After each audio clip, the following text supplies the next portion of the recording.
Nah, kisah lain ini masih ada hubungannya dengan anak-anak dan juga dengan ibu atau orang tua yang harus mengalami masa-masa berat dalam pertumbuhannya karena perceraian kedua orang tuanya. Nah, kita tahu bisa bayangkan secara psikologis anak pasti juga mengalami beban hebat dalam hal psikologis ketika kedua orang tuanya bercerai. Nah, perseteruan perceraian ini juga menyisakan berbagai polemik. Tidak hanya harta gono gini misalnya, tapi sampai dengan perebutan anak. Iya, dan kasus yang mencuat ke permukaan seperti yang dialami banyak artis seolah menjadi fenomena gunung es yang mengkhawatirkan. Terlebih nih dampaknya untuk anak-anak korban perceraian ini. Inliners mengarungi bahtera rumah tangga tak selalu berjalan mulus nih. Berbagai masalah silih berganti datang yang menjadi penyebab pasangan yang tadinya harmonis berubah retak dalam perceraian dan mengalami perseteruan panjang. Gak hanya berseteru soal harta gono gini, rebutan hak asuh anak juga paling banyak terjadi saat perceraian. Pasti masih lekat banget nih Inliners kasus yang menimpa pasangan Sania Marwa dan Atta Larisya. Usai bercerai 2015 lalu, pasangan ini terlibat perseteruan merebutkan harta gono gini hingga hak asuh anak. Hingga Maret 2020, Sania Marwa tak bisa bertemu kedua buah hatinya. Baru pada Februari 2021, Pengadilan Agama Cibinong memenangkan hak asuh kedua anaknya kepada Sania Marwa. Namun sayang Atta Larisya tak kunjung menyerahkan kedua buah hatinya pada Sania Marwa. Bahkan penjemputan Sania Marwa untuk membawa anak-anaknya pun gagal. Nah, kasus serupa juga terjadi saat bintang sinetron sekaligus model Tamara Bleszynsky cerai dari suami pertamanya Tengku Rafli Pasha pada 2007 lalu. Kala bercerai, keduanya memperebutkan hak asuh anak sematawayangnya Tengku Rasya Islami Pasha.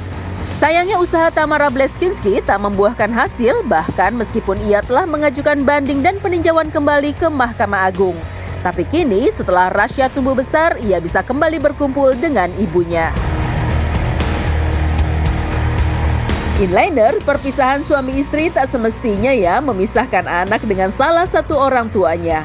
Duka batin yang dialami anak atas perceraian orang tua dapat memicu ketidakstabilan emosi dan kemarahan pada anak.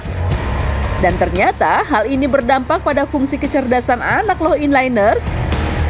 Hal pertama yang dapat mengobati hati seorang anak ketika kedua orang tuanya sudah berpisah, yaitu adalah damainya kedua orang tua.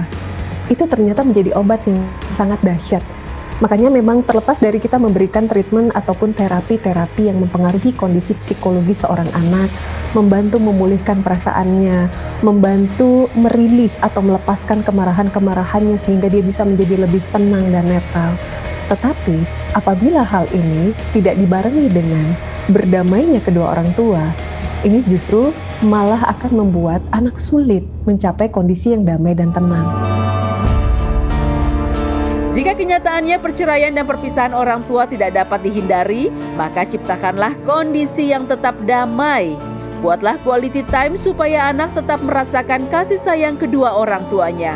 Karena apabila ada cinta, kasih sayang, dan rasa aman serta kehangatan, maka akan membuat anak tetap bahagia. Kondisi bahagia akan membuat anak berkembang optimal dengan seluruh potensi yang dimilikinya. Tak perlu ego dengan merasa paling baik dalam mendidik anak ya Inliners, karena tentunya kehadiran ayah dan ibu dibutuhkan untuk tumbuh kembang anak. Nah, proses perceraian yang tidak mulus dan bahkan mungkin ada kekerasan, ada intimidasi dari satu pihak ke pihak yang lain, ini tentu saja juga akan berdampak negatif pada anak. Begitu kan, dikarenakan anak juga bingung kenapa mereka, apa yang terjadi dengan orang tua mereka, dan ini jadi alasan mereka biasanya untuk go to the wrong way, jadi rusak, jadi salah begitu. Dan pastinya pertanyaan yang paling ditakuti, ini aku rasain sendiri ketika usia 6 tahun adalah, kamu mau ikut mama atau kamu mau ikut papa gitu. Jadi ini adalah pertanyaan yang waktu itu berat banget dan kaget banget diberi pertanyaan seperti itu. Dan aku nggak bisa bayangkan sih anak-anak di luar sana yang mendapatkan pertanyaan yang sama pasti juga akan mengalami beban mental seperti itu. Dan pada usia seperti itu sepertinya belum mengerti ya apa ini maksudnya ikut mama atau ikut papa.